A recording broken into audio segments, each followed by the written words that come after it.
महाराष्ट्र सरकारचा पावसाळी अधिवेशन सुरू असून नुकतेच अर्थमंत्री अजितदादा पवार यांनी महाराष्ट्र सरकारचा अर्थसंकल्प सादर केला आहे। अधिवेशनात शेतकऱ्यांसाठी, महिलांसाठी तसेच तरुण तरुणींसाठी विशेष बाबी ठेवण्यात आलेल्या आहेत। इतकेच नव्हे तर मध्य प्रदेश राज्याच्या धर्तीवर महाराष्ट्रातही माझी लाडकी बहीण योजना राबविण्यात येत असून महिन्याला 1500 रुपये देण्यात येणार आहेत। तर सुशिक्षित तरुण तरुणींसाठी औद्योगिक प्रशिक्षण सुरू करण्यात येत असून त्यांना स्टायफंड म्हणून 10,000 रुपये देण्यात येतील। यासह अनेक योजना या अर्थसंकल्पात ठेवण्यात आलेल्या आहेत। ऐकूया अजितदादा यांच्याकडून अजितदादांचा वादा।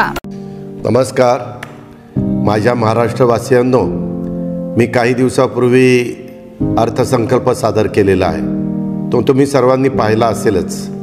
राज्याच्या अशा प्रकारच्या ऐतिहासिक अर्थसंकल्प सादर करण्याचं भाग्य मला लाभले याचा मला सार्थ अभिमान आहे। या अर्थसंकल्पात माझी लाडकी बहीण या योजनेची घोषणा करण्यात आली आहे। या योजनेच्या माध्यमातून राज्यातील 21 ते 60 वयोगटातील प्रत्येक पात्र महिलेच्या बँक खात्यात दरमहा 1,500 रुपये जमा केले जाणार आहेत। या योजनेवर राज्य सरकार प्रतिवर्षी 46,000 कोटी रुपये खर्च करणार आहे।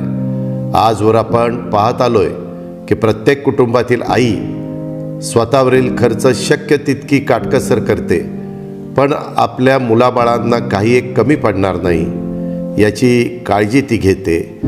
परंतु काही वेळा परिस्थितीची अशी निर्माण होते की आर्थिक अडचणीमुळे घरातील मुलांच्याकडं जास्त लक्ष दिलं जातं आणि नेमकं मुलींकडेच दुर्लक्ष होतं।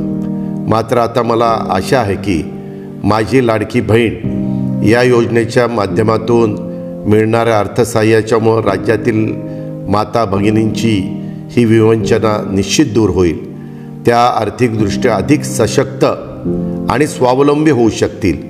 माझी मनस्वी इच्छा आहे की राज्यातील प्रत्येक महिला आर्थिक सामाजिकदृष्ट्या सक्षम व्हावी, स्वतःच्या पायावरती उभी राहावी। कुठल्याही महिलेला असं वाटू नये की आपण दैनंदिन गरजांच्यासाठी वडील, भाऊ किंवा नवऱ्यावर अवलंबून आहोत।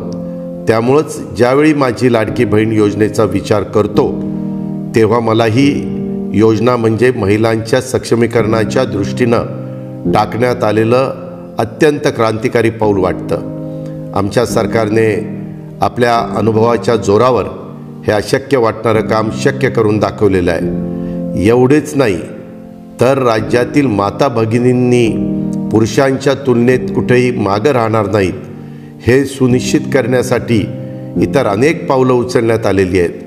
अर्थसंकल्पात राज्यात 25,000 नवीन उद्योगांच्या उभारणीसाठी देखील आर्थिक तरतूद करण्यात आलेली आहे आणि विशेष म्हणजे त्यापैकी 30% युनिटमध्ये महिला उद्योजकांना सहाय्य केलं जाणार आहे।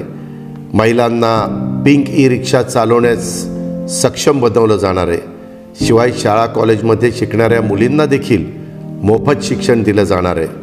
आणखी एक महत्त्वाची योजना म्हणजे युवा कार्य प्रशिक्षण योजना आणि या योजनेच्या माध्यमातून आपल्या राज्यातील तरुण तरुणींना औद्योगिक प्रशिक्षण आणि सोबतच 10,000 रुपयेपर्यंतचा स्टायपेंड दिला जाईल।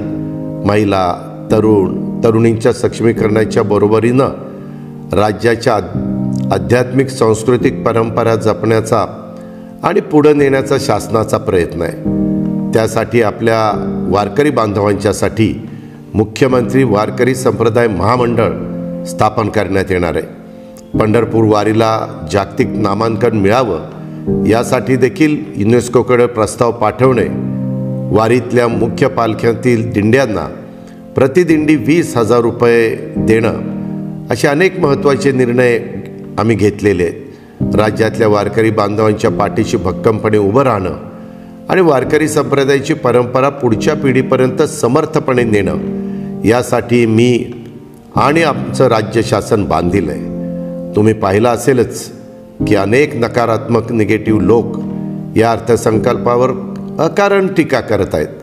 त्यांच्याकडून अर्थसंकल्प वाईट असल्याचं सांगितलं जातं आहे। काहींकडून तर या बजेटला लबाडाच्या घरचं अवतान आणि अजूनही बरीच नावं ठेवून हिणवलं जात आहे।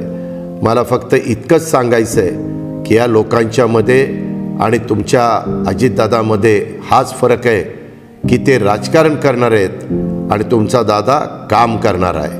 अजून एक गोष्ट मला तुम्हाला सांगायची आहे, ती म्हणजे राजकारणात आल्यापासून मी कोणताही पक्ष बदललेला नाही, पार्टी बदललेली नाही. अगदी पहिल्या दिवसापासून राज्याची जनता हाच माझा पक्ष राहिलेला आहे. मी पूर्वी जनतेचाच होतो, आजही जनतेचाच आहे. मी जे काही करतो त्यामध्ये जनतेच्या हिताचाच विचार करतो. राज्यातील जनतेच्या विकासाच्या चाकाला अधिक गती कशी देता येईल याचाच विचार माझ्या डोक्यात कायम सुरू असतो. राज्यातील जनतेच्या सर्वांगीण विकासाचं उद्दिष्ट समोर ठेवून त्याच विचारातून हा अर्थसंकल्प बनवण्यात आलेला आहे. त्यामुळे जे लोक बजेटच्या नावाने नाकं मुरडत आहेत त्यांचे चेहरे आजच नीट बघून घ्या आणि नेहमीसाठी लक्षात ठेवा, ही तीच लोक आहेत ज्यांना विकासाची गंगा तुमच्या घरादारापर्यंत येऊ द्यायची नाही. हीच ती लोक आहेत ज्यांना सरकारी योजनांच्या लाभापासून तुम्हाला दूर ठेवायचं आहे.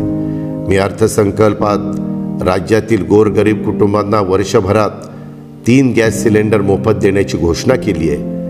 त्या बदल्यात मला शिव्या शाप मिळत आहेत. माझा दोष फक्त इतकाच की मी शेतकऱ्यांची दुःख आणि वेदना समजून घेतल्या आणि सरकारी योजनांच्या माध्यमातून त्यांच्या दुःखावर फुंकर घालण्याचा प्रयत्न केला. अर्थसंकल्पात आम्ही 44 लाख शेतकऱ्यांचं वीज बिल माफ केलं आहे. हे सहन होत नाही म्हणून विरोधकांनी मला शिव्या द्यायचं ठरवलेलं दिसतंय. आम्ही कांदा उत्पादक शेतकऱ्यांना गेल्या वर्षी 350 रुपये प्रति क्विंटल अनुदान दिलं, तर त्यांचा विरोध का? यावरूनच कोण महाराष्ट्रातील शेतकऱ्यांचा विचार करत आहे आणि कोण शेतकरी विरोधी आहे हे आपल्या लक्षात आलं असेलच. काही जण अर्थसंकल्पात शेतकऱ्यांच्यासाठी पुरेशा रकमेची तरतूद नसल्याची तक्रार करतायत. मी जेव्हा अर्थसंकल्प सादर करत होतो त्यावेळेस बहुतेक ही लोक झोपलेले असावेत. आम्ही दूध उत्पादकांच्यासाठी प्रति लिटर 5 रुपये अनुदान जाहीर केलं आणि या लोकांना त्यांची खबरबात देखील नाही.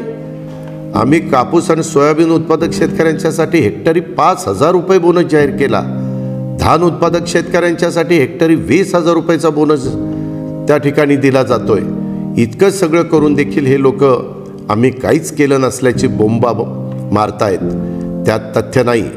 अर्थसंकल्प ग्रामीण भागावर विशेष लक्ष देणारा आहे, पण माझ्या विरोधकांना त्यांचं काय राज्याच्या विकासाशी ह्यांचं काही देणं घेणं नाही आहे. त्यांना फक्त राजकारण करायचं आहे. गावगाड्यातील रस्त्यांच्या बांधकामासाठी दुरुस्तीसाठी आम्ही 7,600 कोटी रुपयांचा निधी दिला, पण त्यांच्या पोटात दुखायला लागले. गावखेड्यातला माणूस लवकर शहरातनं पोचून तिथलं काम आटपून रात्री जेवणासाठी घरी परत यावा याची व्यवस्था आम्ही करतोय आणि विरोधकांच्या पोटात गळा यायला लागल्यात. येणाऱ्या विधानसभा निवडणुकीसाठी आमचा एकच मुद्दा आहे, तो म्हणजे विकास. विरोधकांच्याकडून तुम्हाला वेगवेगळ्या पद्धतीनं फूस लावण्याचा प्रयत्न केला जाईल, पण तुम्ही मात्र अशा प्रकारच्या घाणेरड्या राजकारणाला अडकू नका.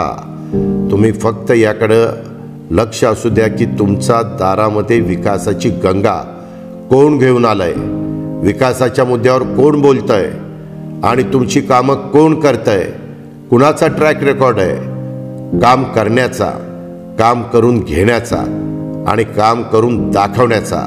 हे लक्षात घ्या. केवळ भाषणबाजी करणाऱ्या नेत्यांपासून जरा जपूनच आणि दूर राहा.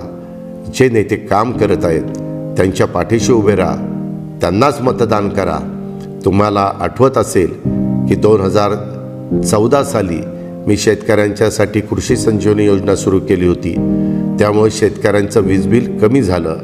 सोलापूर पाटबंधारे प्रकल्प, Pune Pimpri Chinchwad metro, Kharadi IT park, Baramati hi tech textile park, Kolhapur औद्योगिक क्षेत्र असेल प्रकल्प आणि पुणे पिंपरी चिंचवड बारामती अशा प्रकारच्या अनेक कितीतरी शहरांचा कायापालट कोणी केला हे तुम्हाला माहितीच आहे. अशी एक ना अनेक नावं घेता येतील. कामांची यादी खूप मोठी आहे. ज्यांना आठवत नसेल त्यांनी माहिती घ्यावी. की या सर्व विकास कार्याची सुरुवात कोणी केली, या सगळ्यांमध्ये तुम्हाला तुमचा दादाचा वादा बघायला मिळेल याची मला खात्री आहे. राजकारणात आलं म्हणजे विरोध तर होणारच. जो जास्त काम करतो त्याला तर थोडा जास्तच विरोध होतो आणि सहन पण करायला लागतो. म्हणूनच माझ्यावर मधल्या काळामध्ये भ्रष्टाचाराचे खोटे नाटे आरोप केले गेले. माझ्यावरील भ्रष्टाचाराचा एकही आरोप आजपर्यंत सिद्ध झालेला नाही, ना भविष्यात होईल. पण विकासाचं मॉडेल म्हणजेच सर्वसामान्यांच्या प्रमाणे सरकारी योजनांचा लाभ आणि जनतेला दिलेलं बळ सगळ्यांना दिसतंय.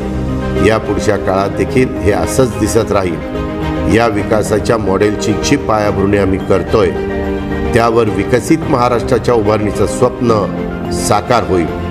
या कार्यासाठी मला राज्यातील 13 कोटी जनतेची साथ हवी आहे. तेव्हा माझी सर्वांना विनंती आहे की प्रगत आणि विकसित महाराष्ट्राच्या निर्मितीसाठी आमच्या सोबत या आणि आमचे हात बळकट करा. सर्वांचे पुन्हा एकदा आभार. धन्यवाद. जय हिंद, जय महाराष्ट्र.